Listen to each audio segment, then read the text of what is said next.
Hope everybody's been well. Today's lesson, however, is fairly simple.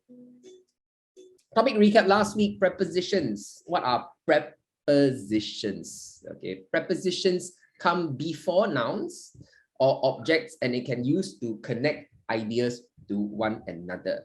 Okay, so I'm going to recap last week. What did we learn? Prepositions show these. Highlight this for you. Prepositions show direction. Prepositions show time. And lastly, prepositions show place and location. Okay. Example, she drove to the store. So she's from home, she's driving to the store.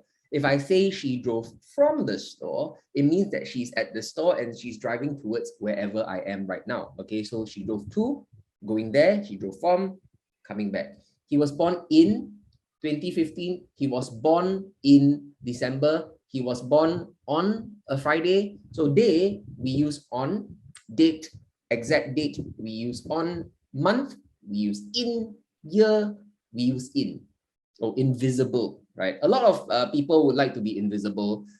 Now, prepositions also come after verbs where they do not change the meaning.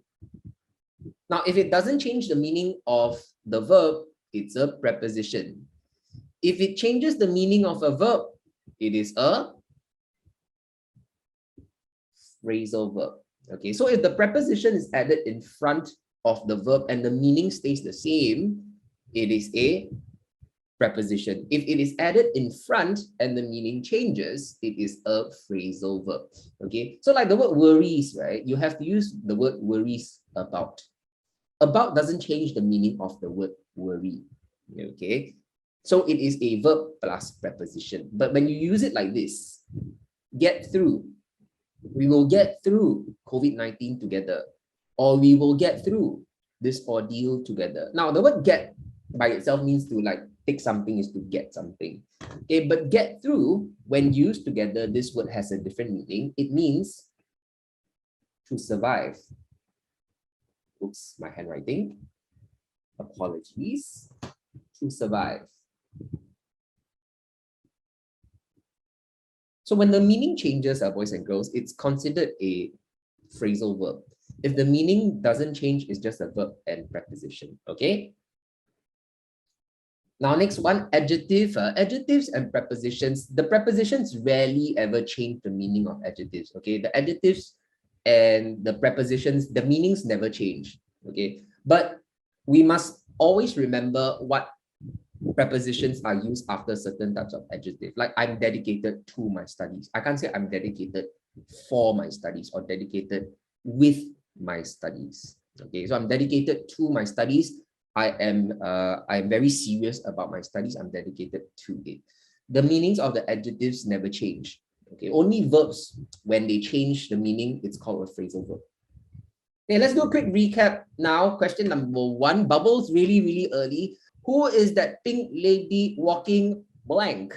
Us, asked Jane. Who is that pink lady walking blank? Us. Okay, let's see who's got the answer. How many of you got the answer?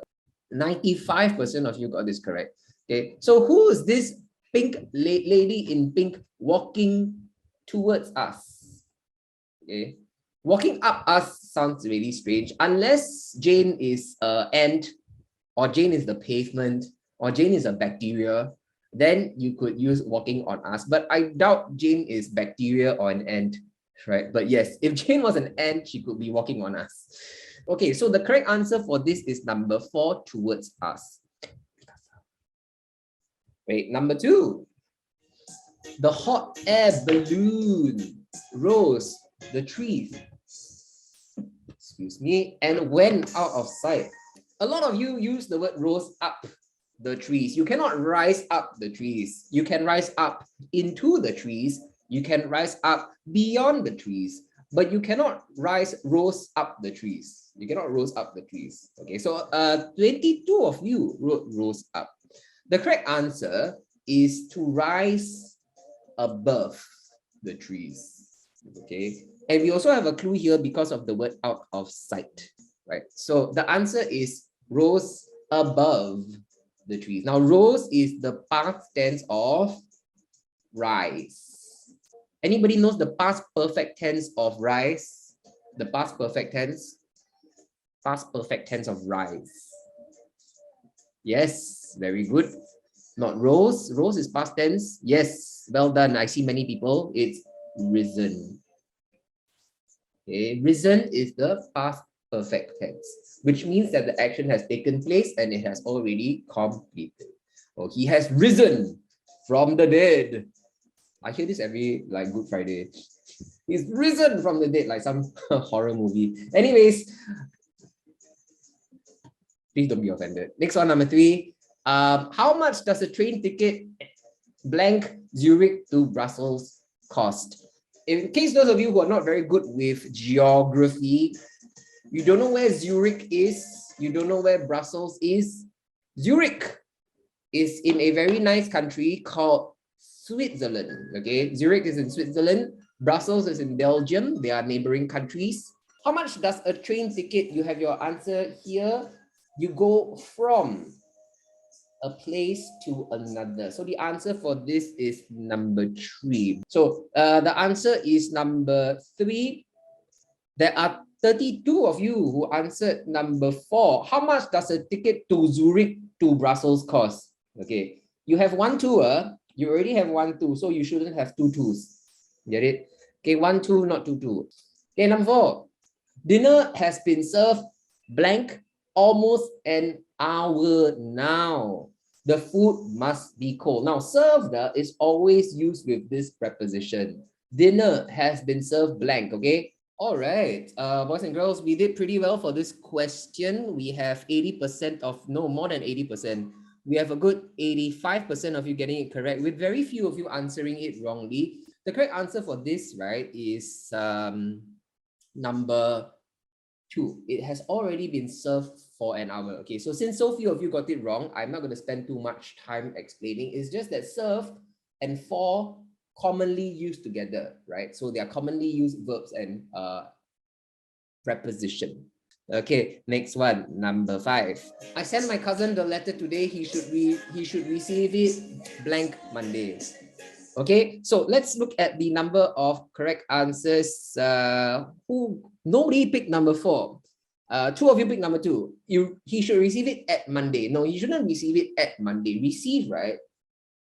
Receive is not the keyword. The keyword here is Monday. So you should be receiving it before or during a certain time. We can say you should receive it by Monday. Very common. So it's quite easy question, quite an easy question.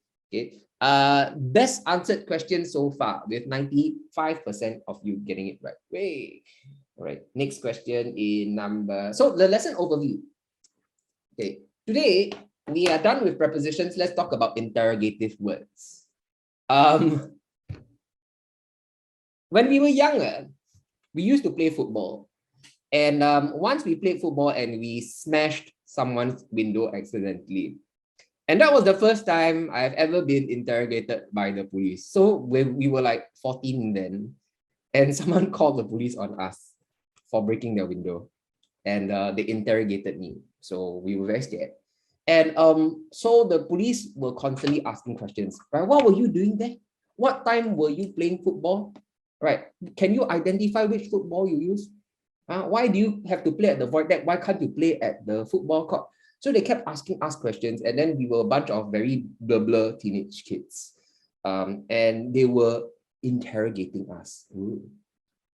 So for the first time in my life, I was interrogated, okay, by someone else other than my mom and dad. Okay, so interrogative words are questions that ask you about certain topics like the place, the time, how it's done, the reason. Okay, all these are interrogative words. Modals, on the other hand, are words like this. Okay, should, could, would. Okay, and the present tense will, can, shall. Okay, there are more modals, of course, but these are some of the modals you can use. Okay, shall, can, will, present tense, should, could, would, past tense. So modals have tenses as well. What happened in the end? They let us go because The neighbors decided not to press charges against us. We are just a bunch of kids with nothing better to do. And it was all by accident. So the neighbor decided, okay, let them off. So we got let off, right? And we never played football there ever again. Yeah, and we never played football ever again either after that. So there you go. Identify and understand the differences between modal verbs. Identify the tenses using modal verbs. So many people forget that modal verbs have tenses. Yeah, we're still friends though, but we always remember about that period of time. And we practice questions using modal verbs. Okay, so interrogative question. First question they ask, what were you doing there? What is used to ask for information? What were you doing there? Give me some information. Right? Or they want to confirm something. What is your name? Pardon me, what did you say? It can also be rephrased to ask for a reason. Okay, so what can function very similarly to a why.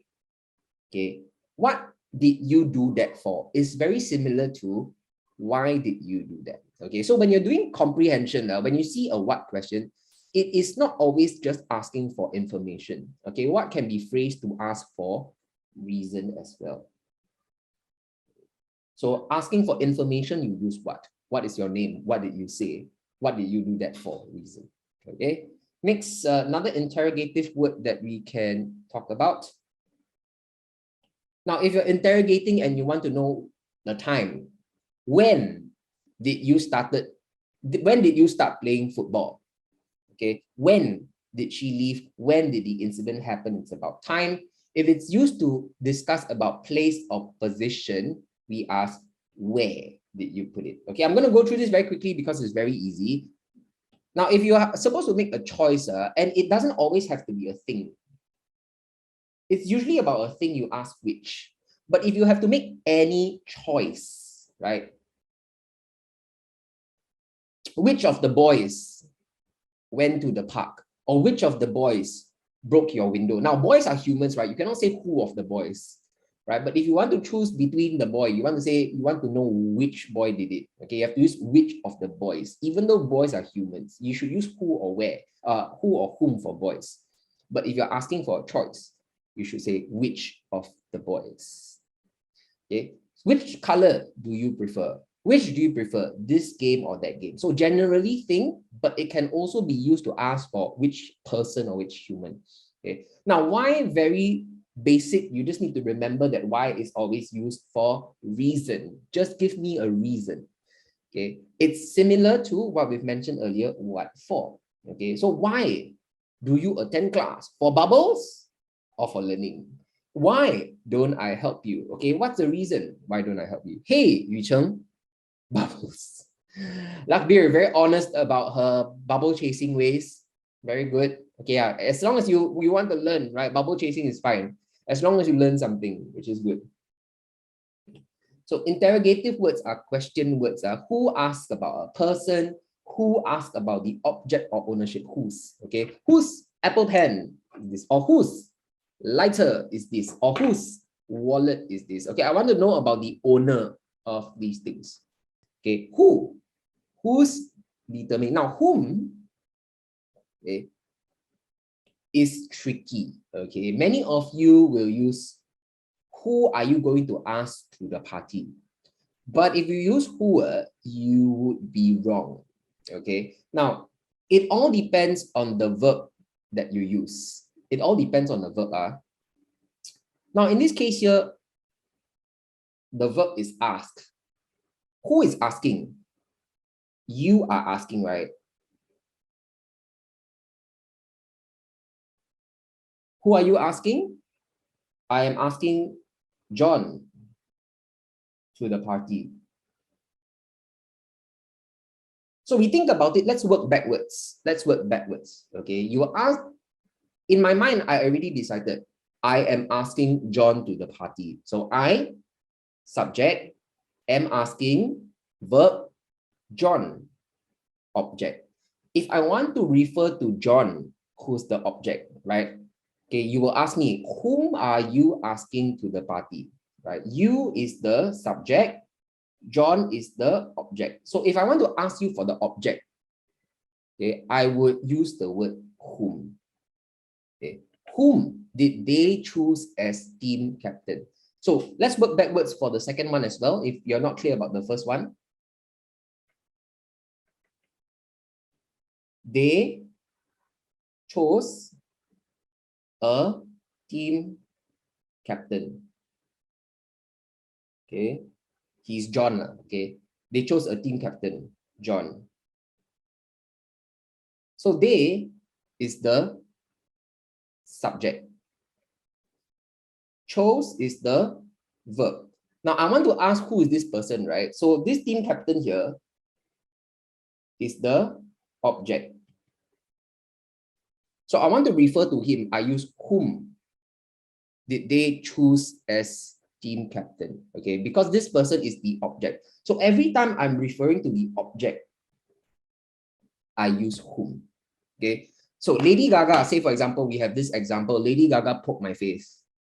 Okay, you will ask, whom did you poke? Right? Then Lady Gaga will say me. So the person who receives the action, right, is the object. Then you use who. If the person who's doing the action, you use who. Okay.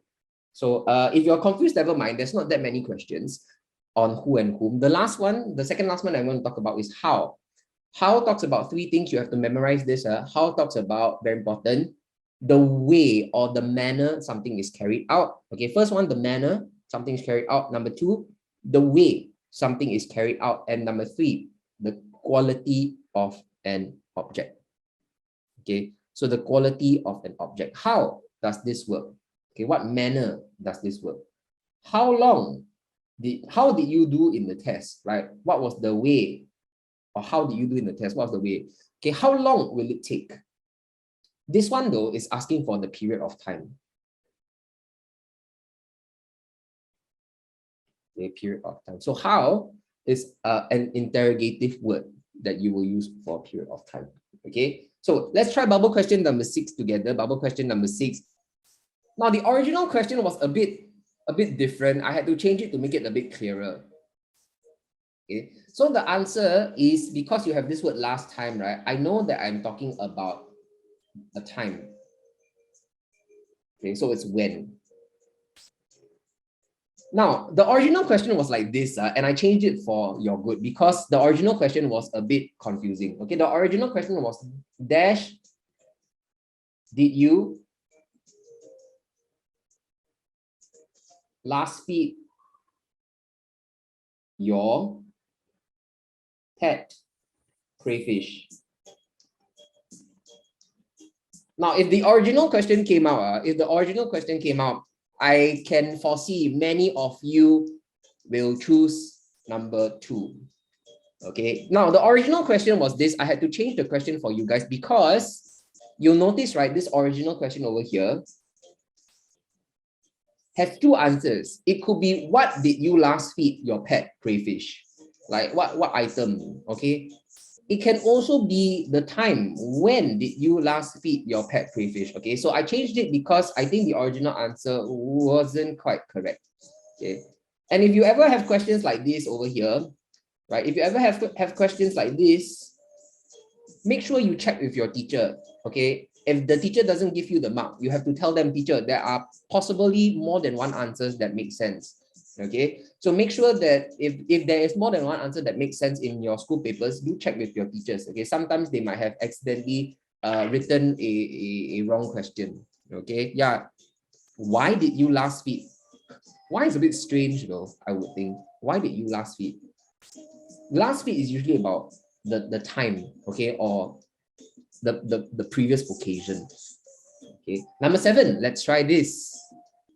Dash blank pencil did you borrow? Does it belong to Genie? Wow, okay, pretty well done as well. Now the original question is like this. I had to change the question for you guys. The original question didn't have this part. The original question didn't have this part. Can you see a problem with this if it was a question like this? It could also be another question, right? Yeah, I had to add this portion here because if I didn't add this portion, there could be another answer, right? Right, okay. Yes, all of you very smart, very sharp. It could also be a what, right? What pencil did you borrow? Did you borrow a 2B pencil? Did you borrow a color pencil? Did you borrow a 5B pencil? It could be a variety of pencils. So the answer may have been 4 if I didn't add this. Okay, so I had to make it clearer for you guys and I added this. Does it belong to Genie? So it's very clear now that I'm asking for the person. So the answer should be, whose pencil did you borrow? Answer number 2. Okay, so the answer to whose pencil did you borrow? Because I'm looking for the owner of it. Okay, number 8. 3, 2, 1. Blank. Were you not in school today? When we come to synthesis and transformation, boys and girls, I will teach you a BTS technique for synthesis and transformation. So stay around, hang around. In the next few lessons, I will teach you a technique to answer synthesis and transformation called the BTS technique. So for those of you who are fans of BTS, right, you should be quite excited. You better memorize this. For those of you who hate it, right, just memorize this because it helps you to score anyway. It's called the BTS technique for synthesis. And you will find out why I call it the BTS technique. So the answer here is, why were you not in school today? Let's see the number of wrong answers. There are very, very few wrong answers. There are 8 of you who said, where were you not in school yesterday? But you already know that the person is not in school. So it should only be, where were you yesterday? But there's this not in school. So we know that they're not in school. Most likely they are asking for the reason. Okay, why were you not in school yesterday? Okay, very quickly, I'll share with you the BTS method, okay? B for synthesis and transformation. Okay, I'm just going to give you a teaser, because the next week I will tell you what it is. Okay, for synthesis and transformation, for this despite questions, or in spite of. Okay, there's this BTS rule called B for being, T for the fact that. Okay, and S, which is the hardest one, is to substitute verbs for nouns. Okay, so every time you see a synthesis and transformation with the words despite or in spite of, okay, you just remember these 3 things. B for the word being. You add the word being in your answer, you have a high chance of getting it correct. You add the word the fact that in your answer, you got a super high chance of getting it correct. Okay, or if you want to challenge yourself, you can learn how to substitute the verbs for nouns. Okay, I'll wait a minute. I'm going to show you this next week or the further 2 weeks later. Okay, so you just hang around. 2 weeks later, I'll go through this. It's just a teaser, boys and girls. Don't get so excited. Okay. Yes, I'm taking P6 editing and vocab letter. Okay, so I'm giving you like 20 seconds to copy this down before I go for the next question. Okay, and number 9 is a little bit tricky in 3, 2, 1.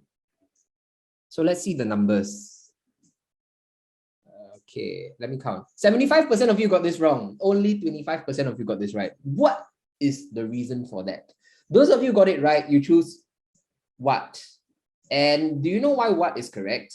Because of this one word. What were they doing it for?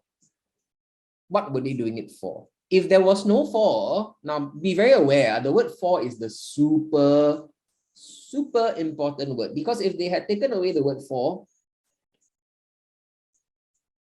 then you cannot use what? If they had taken away the word for, it would have been why. Why were they screaming loudly in the classroom? Then you're asking for a reason. But if there's the word for, it's similar to why. It's the same as a why. Okay, but because there's a for, you cannot say why for. Why for? Unless you are like Shakespeare. Why for art thou Romeo? Okay, those of you who get the joke, you get the joke. If you don't get the joke, I'm sorry. It's why for art thou Romeo? Romeo and Juliet. Okay, you will learn it soon when you're in like Sec 1 or something. Okay, so the answer, what were they screaming so loudly for? And number 10, with Should I go to the movies later? Now, I taught you this earlier. I don't think I did a great job teaching you this, but let's see how many of you got it. 3, 2, 1. I am the subject. This person I'm asking about is the object. I made it easier for you. Please don't be like all of you get it wrong. Okay, I am going to the movies. I am the subject, going, verb. So this person I'm going with is the object. Object, what do I use? Object, what do I use? Oh, let's see. 39 of you chose number 1. I'm quite happy though, because I expected a lot of people to choose number 1, but only 39 of you chose number 1. A good 65 to 70% of you got it right. Way! And you got it right because you remembered the subject and object that I taught you. So if it's referring to the object, boys and girls, I should use whom. With whom should I go? Right? I am going with this group of people. This group of people are the object. I, who is doing the going, am the subject. So not too bad. I think I did a good job. Pat myself. Okay, don't praise yourself, boys. Joke time. Joke time. Although I don't think many of it's funny. Right. Which man in the army wears the biggest hats?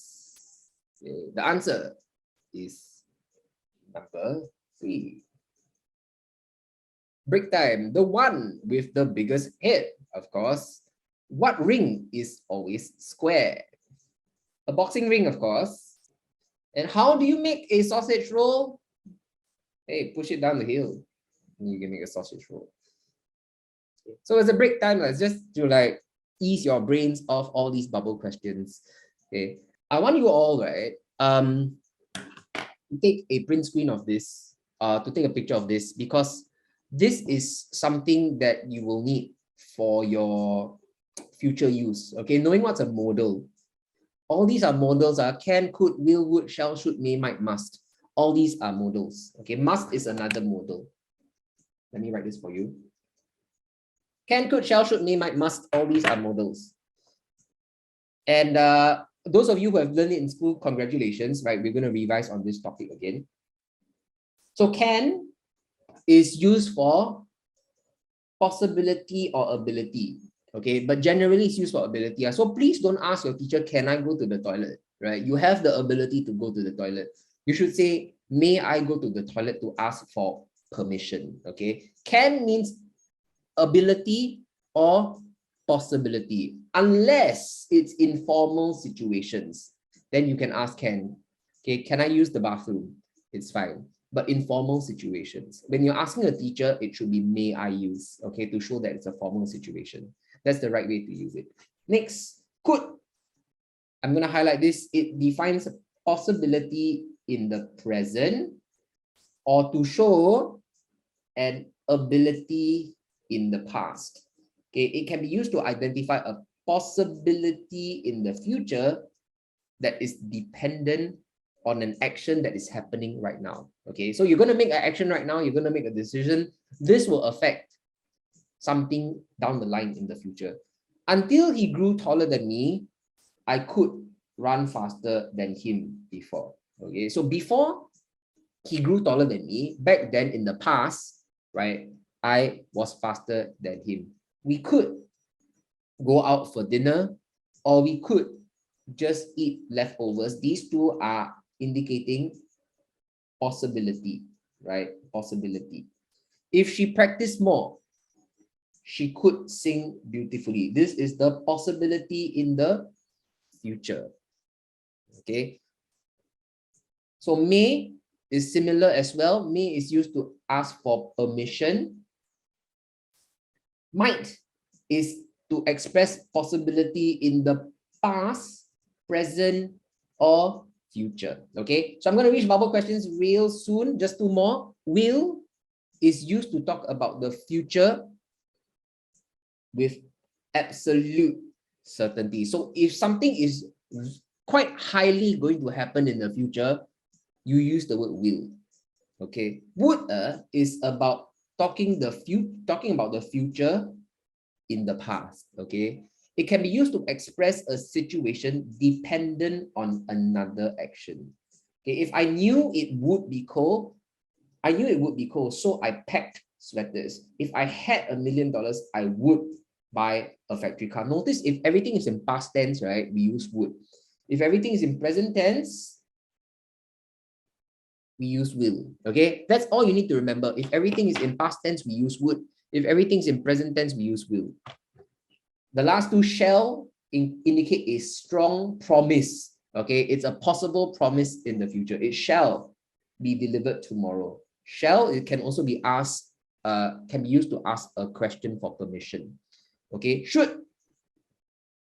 When you give someone advice, you use should. Okay, and to oblige someone to do something, right? You should be doing your homework, okay, or you should listen in class.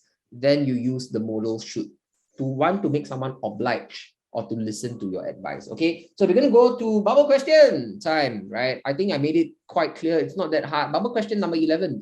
All right, let's talk about the answer now. Let's look at this. Now, would is used for this situation. It's to express a situation dependent on another action. Okay, dependent on another action.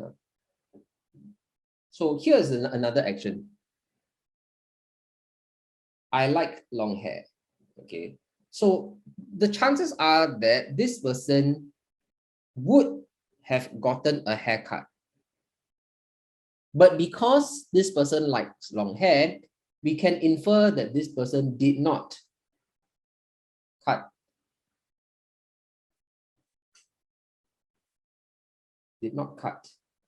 his or her hair. So there's this possibility of him or her cutting the hair, but because he or she did not like long hair, she did not or he did not cut that hair. So I would get a haircut to look neater for school. But, okay, and another keyword that you need to look out for is the word but. Okay, which shows a resistance or a inability to accomplish that action. So because this person has an inability to accomplish this action, right, you use the word would, right? I would get a haircut, but I didn't get a haircut because I like my long hair. Okay, so it's a possibility that he or she did not undertake. Okay, question number 12, bubble 12 in 3, 2, 1. Okay, Jojo blank has started his examination revision earlier, but he chose not to do so. Again, very similar, but this time there's an action of him not doing something. Okay, but he's strongly, I repeat, he's strongly obliged to do this, right? There's a strong obligation for him to do this. There's a strong advice that he had to do this. There's an obligation, okay? There's a strong piece of advice that he should have started. Okay, Jojo should have started his revision earlier, but he chose not to do so. So the answer is number 1. He should have started his revision earlier, but he chose not to do that. Okay, so very good. 75% of you got this correct. Well done. Question number 13. Let's try this. When I was younger, my mother make me eat my dinner early each night. The answer for this, let's see how many of you got the correct answer. Wow, this time even high, 80% of you. When I was younger, my mother, 10 of you answered number 2, 7 of you answered number 4, and only 6 of you answered number 1. So the answer, my mother would. Why would? Because this action was in the past when he or she was younger. So this action happened in the past. Okay, we got down to our last question. So test our understanding of interrogative words.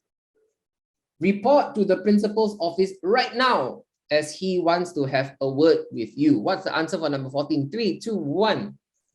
It's a very strong situation. This is a very serious situation. So which word must I use to indicate the seriousness of this situation? All right. So again, very well answered, but this time 17 of you didn't answer. Where are you?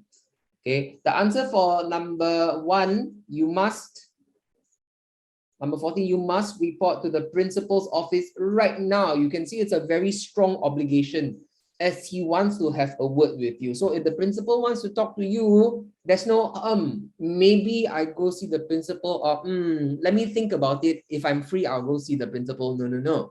You have to go see the principal, right? Because he's like the boss of the school. You go see him, right? You have no choice. Okay, so this is the summary page. I think for those of you who like